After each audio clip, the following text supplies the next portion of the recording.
ګرانو کتونکو السلام علیکم. زه محمد سلمان همدرد د حق غږ پښتو چینل خبري لنډیز کې ستاسو قربا اوس تاسو پام را اړوم د مهمو خبرونو لنډیز ته. امریکایي چارواکو د نوم نښودو په شرط د اسوسییټډ پریس خبري اژانس ته ویلي چې امریکا په افغانستان کې له خپل تر ټولو ستر پوځي مرکز بګرام څخه وتلي او یا د پوځي اډې افغان ځواکونو ته سپارلې ده. د آلمان دولت اعلان کړی دی چې له افغانستان سره پراختیایي مرستو ته ژمن دي او له دغه هیواد سره یې د 1.2.8 میلیون یورو مرستو اعلان کړی دی.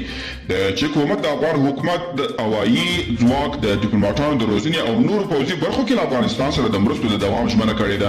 په پراخ کې د افغانستان سفیر شهزاد آریوبي وایي دا ډاډ دته د چک جمهوریت د دفاع وزیر لوبومیر مینتنار په خپل وروستۍ کتنه کې ورکړی وي.